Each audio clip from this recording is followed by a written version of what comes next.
Bulletin में स्वागत है आपका और मैं हूं आपके साथ जागृति खंतवाल। बुलेटिन की शुरुआत करेंगे बड़ी खबर के साथ। इस वक्त की बड़ी खबर आपको बता दें, बड़ी और अहम जानकारी, सीएम पुष्कर सिंह धामी का दिल्ली दौरा। इस वक्त की बड़ी खबर आपको बता रही, जहां सीएम कल दोपहर 12:30 बजे दिल्ली पहुंचेंगे, तो वहीं उत्तराखंड सदन में कई नेताओं से सीएम धामी मुलाकात करेंगे। तो वहीं आपको बता दें कि 27 मई को नीति आयोग की बैठक में भी वो शामिल होंगे। नीति आयोग में मुख्यमंत्री परिषद की बैठक होगी, जहां पर सीएम पुष्कर सिंह धामी का दिल्ली दौरा है। तो वहीं आपको बता दें कि कल दोपहर 12:30 बजे वो दिल्ली पहुंचेंगे और उत्तराखंड सदन में कई नेताओं से मुलाकात करेंगे। तो 27 मई को नीति आयोग की बैठक में भी वो शामिल होंगे।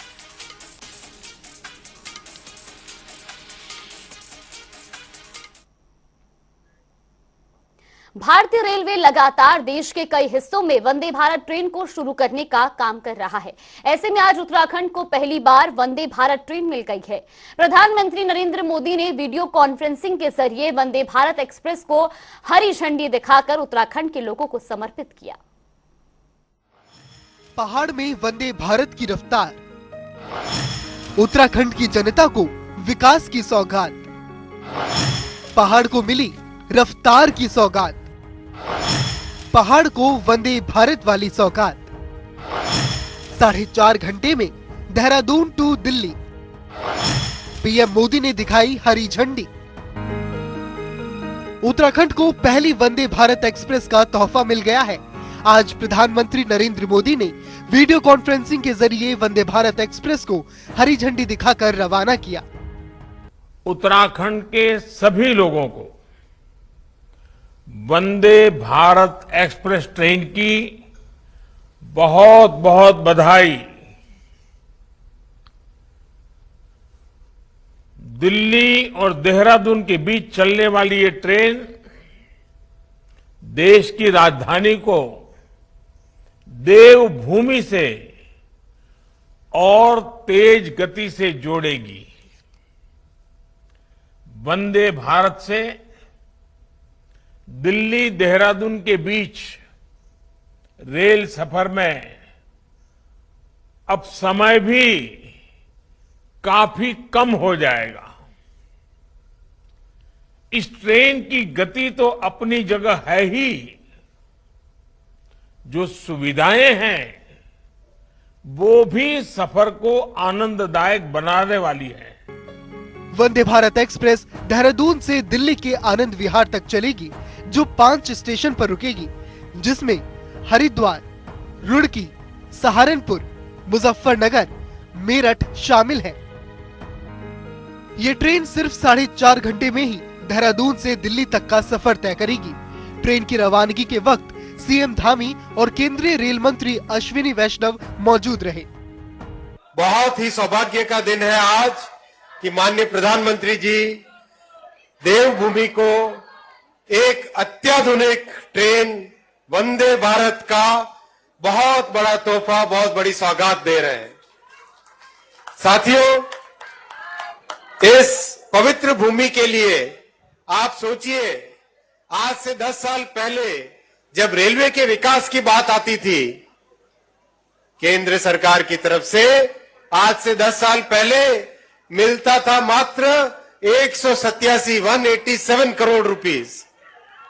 इतना दुर्गम क्षेत्र, इतने सुंदर पहाड़, इसको डेवलप करना चाहिए कि नहीं करना चाहिए?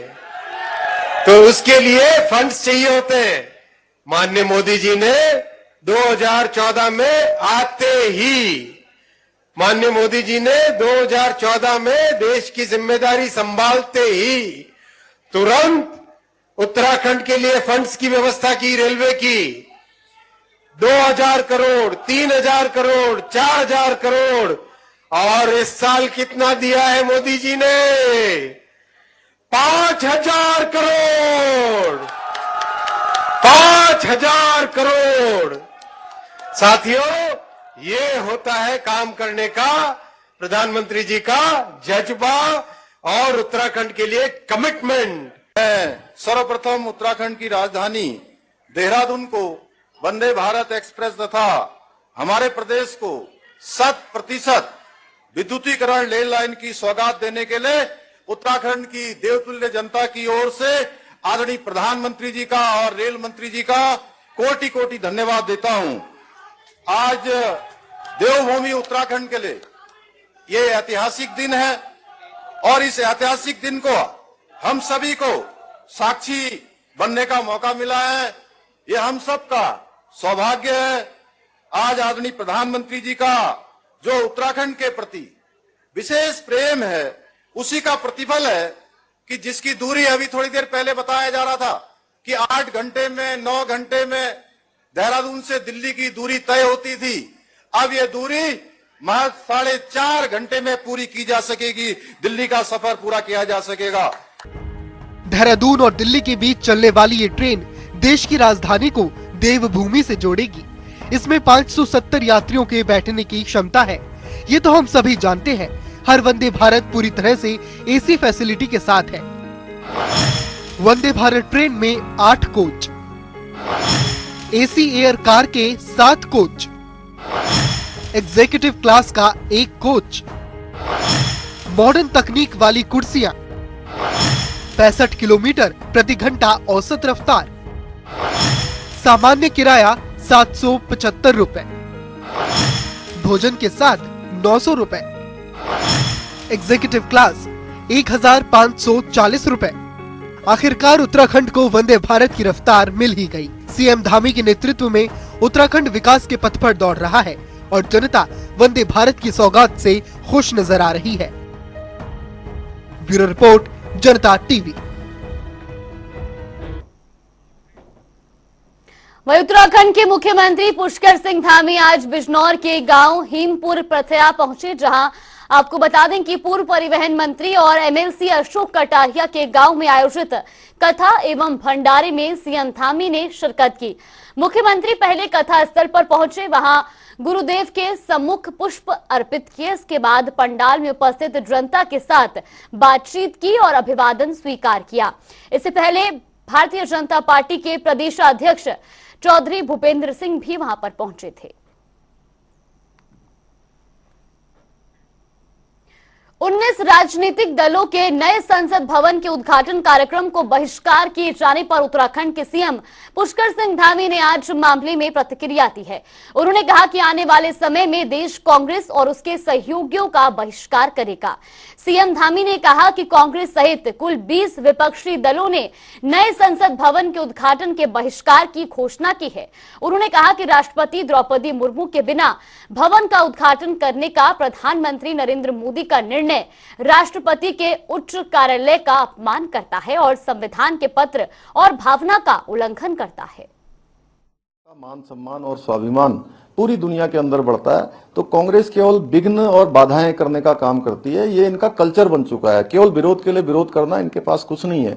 जिन लोगों ने देश के अंदर आपातकाल थोपने का काम किया, जिन लोगों ने लोगों के साथ तमाम प्रकार से उनको जो है कहीं ना कहीं उनको पीड़ित करने का काम किया, उनको पूरी तरह से जो है जेलों में डालने का काम किया, देश की जनता के ऊपर एक अधिनायकवादी सोच थोपने का काम किया, आज वो लोकतंत्र की बात करते हैं। आज जो बहिष्कार की बात कर रहे हैं कांग्रेस और उसके साथी दल, निश्चित रूप से आने वाले समय में इनकी इस सोच का परिणाम होगा कि पूरे देश की जनता इनका बहिष्कार करेगी। ये क्या बहिष्कार करेंगे? तो वही प्रधानमंत्री नरेंद्र मोदी ने दिल्ली के आनंद विहार रेलवे स्टेशन पर वर्चुअल माध्यम से वंदे भारत एक्सप्रेस का उद्घाटन किया। आपको बता दें कि देहरादून से चलकर आनंद विहार जाने वाली वंदे भारत एक्सप्रेस को आज केंद्रीय रेलवे मंत्री अश्विनी वैष्णव और मुख्यमंत्री पुष्कर सिंह धामी ने हरी झंडी दिखाकर रवाना किया। तो वही वंदे भारत को देखने के लिए लोगों का हुजूम रेलवे स्टेशन पर उमड़ पड़ा था। वहीं दूसरी ओर अब इस मामले को लेकर कांग्रेस ने सरकार पर सवाल खड़े किए हैं। प्रदेश उपाध्यक्ष संगठन मथुरा दत्त जोशी ने कहा कि पूरे प्रदेश में वंदे भारत एक्सप्रेस चलाई जा रही है, इसलिए उत्तराखंड में भी इसका संचालन किया गया है। उन्होंने सरकार पर तंज कसते हुए कहा कि अच्छा होता कि सरकार प्रदेश में प्रस्तावित रेल लाइनों को जोड़ने का काम करती।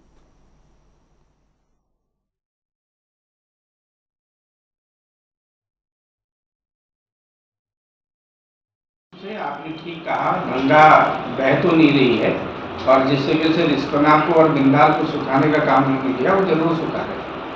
और अगर भारतीय जनता पार्टी का बस चलेगा तो गंगा को भी सुखाने में देर नहीं करेंगे, उसमें कुछ न कुछ करेंगे। प्रधानमंत्री जी ने ठीक है वंदे भारत की ट्रेन चलाई, वो कोई बहुत बड़ा एहसान नहीं है, वो पूरे देश में चल रही, तो हमारे इससे भी आना चाहिए था। उत्तराखंड से एक ही जगह है, देहरादून से आप चला सकते हैं। हाँ, रेलवे का विस्तार आप यहाँ पर करते तो निश्चित रूप से उसको स्वागत है। देहरादून से कालसी तक आप विस्तार नहीं कर पाए, देहरादून से सहारनपुर आप विस्तार नहीं कर पाए, रुड़की से आप बुलंदशहर वाला ट्रैक नहीं ठीक कर पाए, उसको नहीं जोड़ पाए हैं, रामपुर से आपने काशीपुर को नहीं जोड़ पाए हैं, किच्छा से आप खटीमा नहीं जोड़ पाए हैं, तो कहाँ आपने काम किया, क्या काम करने किया? आप डोईवाला से यमुनोत्री की बात, उत्तरकाशी ट्रेन की बात करते थे, ले जाएंगे ट्रेन लाइन, उसमें आपने कुछ नहीं किया। आपने टनकपुर बागेश्वर में आपकी कोई प्रगति नहीं है, अभी तक भी नहीं है। आपकी रामनगर से आपने गैरसैंण, जो भारतीय जनता पार्टी में ग्रीष्मकालीन राजधानी घोषित की, उसमें ट्रेन में कोई प्रगति नहीं है। ठीक है, वंदे भारत आपने सारे देश में चलाई, हमारे यहाँ भी चलाई, उसके लिए आपका धन्यवाद। लेकिन इस तरफ भी अगर सरकार ध्यान देती या प्रधानमंत्री ध्यान देते तो हम जरूर समझते कि हम उत्तराखंड के लिए बहुत कुछ करते हैं। वहीं मुख्यमंत्री पुष्कर सिंह धामी और केंद्रीय संचार एवं रेल मंत्री अश्विनी वैष्णव ने मुख्य सेवक सदन में आयोजित कार्यक्रम में उत्तराखंड के पवित्र धाम गंगोत्री में संपूर्ण देश के 2 लाख 5G साइट का शुभारंभ किया। साथ ही संपूर्ण देश की आस्था के केंद्र चारधाम में फाइबर कनेक्टिविटी के कार्य का शुभारंभ भी किया, जिससे चारधाम को सीधे तौर पर 5G नेटवर्क से आच्छादित किया जा सकेगा। तो वहीं मोबाइल इंटरनेट नेटवर्क की गुणवत्ता में सुधार से चारधाम मंदिर परिसर के आसपास श्रद्धालुओं को बेहतर call connectivity, video call, internet connectivity की उपलब्धता हो सकेगी। इस दौरान उनके जरिए चारधाम फाइबर कनेक्टिविटी और 55 के विस्तार पर आधारित लघु फिल्म का अवलोकन किया।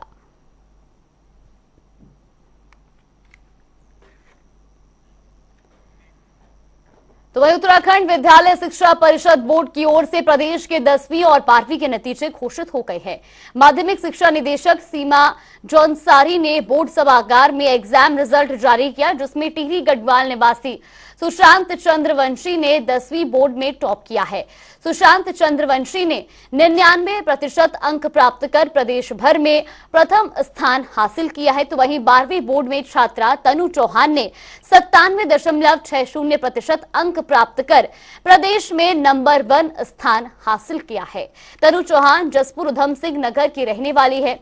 इस दौरान बोर्ड रिजल्ट जारी होने के अवसर पर प्रदेश के शिक्षा मंत्री डॉक्टर धन सिंह रावत भी मौजूद रहे। बता दें कि छात्राओं ने फिर बाजी मारते हुए 88.94% सफलता दर्ज की और छात्रों का पास प्रतिशत 81.48 रहा।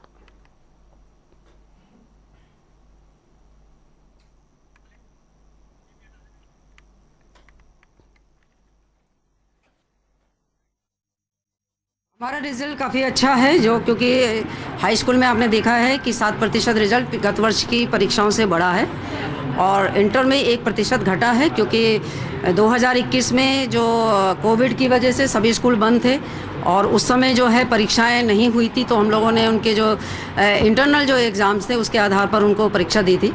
और उस समय जो बच्चे हमारे 2021 में जो बच्चे थे वो हाई स्कूल के थे, तो अब आज इंटर में हैं, तो थोड़ा सा उनका जो है 1% जो है रिज़ल्ट कम रहा है, क्योंकि काफ़ी कवर अप हम लोगों ने किया है, लेकिन फिर भी थोड़ा है। लेकिन आगे आने वाले बच्चों के लिए जो है हम थोड़ी और मेहनत करेंगे और हम इसको जो है आगे बढ़ाएंगे। हाई स्कूल में प्रथम छात्र जो है वो कांडीसौर छाम टिहरी गढ़वाल के हैं, सुशांत चंद्रवंशी, जो 99% अंक प्राप्त करके हैं।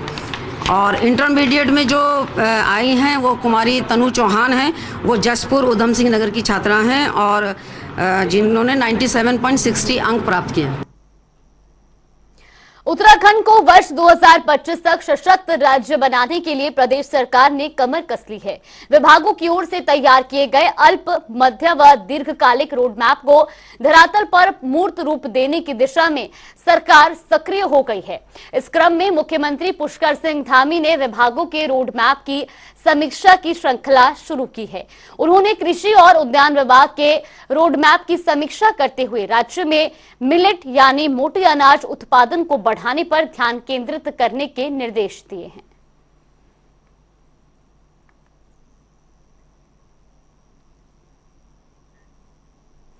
G20 की दूसरी बैठक आज उत्तराखंड के नरेंद्र नगर में शुरू हुई है, जिसका शुभारंभ केंद्रीय रक्षा राज्य मंत्री अजय भट्ट ने किया। इस बैठक में G20 समूह के देशों के प्रतिनिधि वैश्विक स्तर पर भ्रष्टाचार नियंत्रण को लेकर मंथन होगा।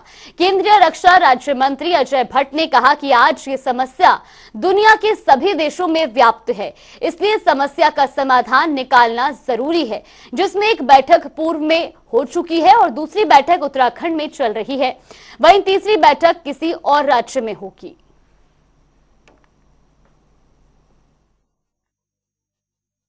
G20 की बैठक अभी समाप्त हुई है। जो पहला सत्र था, मैं सीधे वहीं से आया, इसलिए मुझे देर हो गई है। G20 में जो आज एंटी करप्शन वर्किंग ग्रुप की बैठक थी, ये सेकंड बैठक थी। पहली एक हो चुकी है, ये दूसरी है और तीसरी हमारी कलकत्ता में होने वाली है। ये छोटी बात नहीं है, ये बीज भी हमने ही एक किस्म से बोया है। आज पूरा विश्व जो है उसको करप्शन दीमक की तरह से चाट रहा है। हम जब कह रहे हैं कि एक धरती है, एक परिवार है और हमारा एक भविष्य है, तो इसका मतलब पूरे संसार को हम अपना मानते हैं और जो करप्शन नामक दीमक आज लगी हुई है पूरे इंटरनेशनल लेवल पर, उसको कैसे साफ किया जाएगा, उसकी सफाई कैसे होगी, इस पर एक अंतर्राष्ट्रीय स्वीकृति धीरे धीरे बनती जा रही है। 2018 में मोदी जी ने मांग उठाई थी कि इस पर हम सबको एक होना चाहिए। कई बातें कही थी, चाहे भगोड़े हैं या कोई भी हैं, एक दूसरे देश को सम्मान करते हुए उन्हें लौटाना चाहिए, उनकी संपत्ति जब्त होनी चाहिए। इस पर बहुत तेजी से काम हो रहा है। आज धीरे धीरे पूरा संसार करप्शन, एंटी करप्शन जो ग्रुप है, इस पर जो काम कर रहा है, इस पर लगभग सहमति सारे विश्व की बन गई है और विश्व की सहमति बनते हुए एक मैं कहता हूं कि ऐसा विश्व हमारे सामने आएगा जहां करप्शन नामक दीमक का अच्छी तरह से रोकथाम हो जाएगी और वो कभी भी फिर इंटरनेशनल लेवल पर परेशानी पैदा नहीं करेगा। वहीं 2024 के चुनाव के मद्देनजर सभी राजनीतिक पार्टियां अपनी अपनी तैयारियों में जुटी हैं। इसी के चलते बसपा प्रदेश अध्यक्ष चौधरी शीशपाल ने काशीपुर लोक निर्माण विभाग में कार्यकर्ताओं से मुलाकात की। इस दौरान उन्होंने कार्यकर्ताओं को 2024 में होने वाले लोकसभा चुनाव के लिए टिप्स दिए। तो वहीं मीडिया से बातचीत में बसपा प्रदेश अध्यक्ष ने साफ कहा कि पार्टी में वही रहेगा जो काम करेगा। इसके अलावा उन्होंने उत्तराखंड में बसपा के लिए जमीन तैयार करने की बात कही।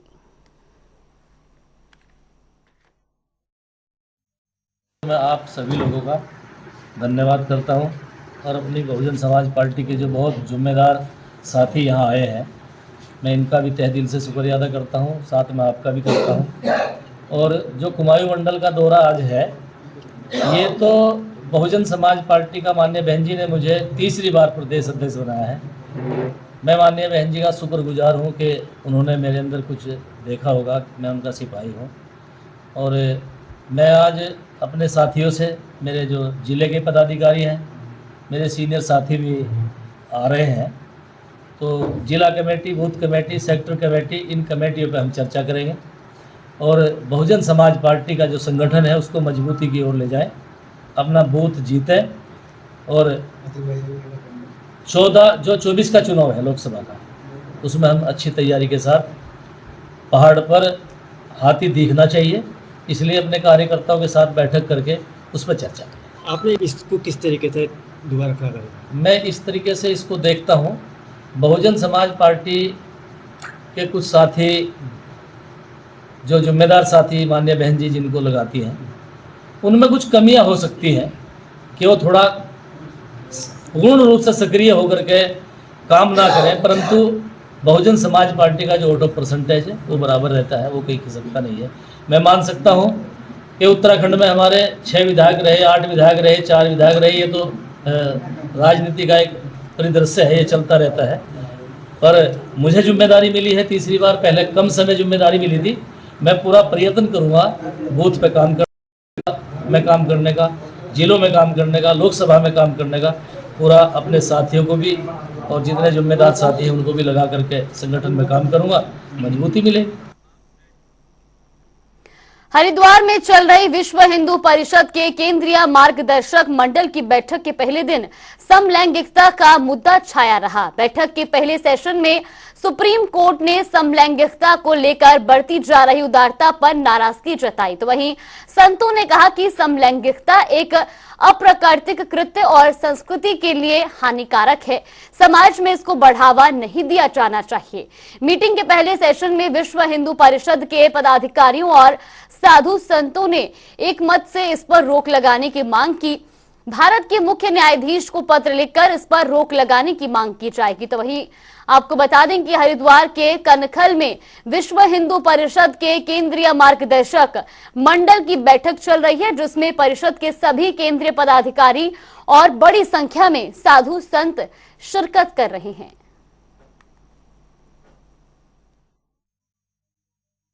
समलैंगिकता ये अपनी संस्कृति पर एक प्रहार है। हमें विचार करना चाहिए, जब जानवर भी इस तरह का व्यवहार नहीं करते हैं तो आदमी ऐसा व्यवहार क्यों करे। इसलिए हमें जानवर नहीं बनना है, जो हम हैं उतने ही बने रहें और अपने में संस्कार लाकर अपने जीवन को शुद्ध बनाएं, दिव्य बनाएं और अपनी संस्कृति का रक्षण करें। फिर ये छोटी छोटी बातें जो आती हैं ये सारी अपने आप समाप्त हो जाएंगी। हर परिवार संस्कारों से जुड़े, अपने मूल से जुड़े, अपने मूल्यों से जुड़े और साथ ही साथ अपनी जड़ों से जुड़ा रहे। शीर्षस्थ शिखरस्थ पूज्य संतों ने इस बात पर विचार किया कि हमारी संस्कृति और संस्कार का संरक्षण हो, और जो समलैंगिक विवाह पर जो माननीय उच्चतम न्यायालय विचार कर रहा है, तो हमारे भारत के सभी संत ऐसा कह रहे हैं कि ये विचार भारत में नहीं होना चाहिए, क्योंकि विवाह एक अत्यंत पवित्र संस्था है। हमारे यहाँ 4 आश्रमों में गृहस्थ एक बड़ा दिव्य आश्रम है, और उस विवाह जैसी पवित्र संस्था में इस प्रकार का विचार अशोभनीय है। चलिए, बुलेटिन में फिलहाल के लिए बस इतना ही। आप बने रहिए हमारे साथ। नमस्कार।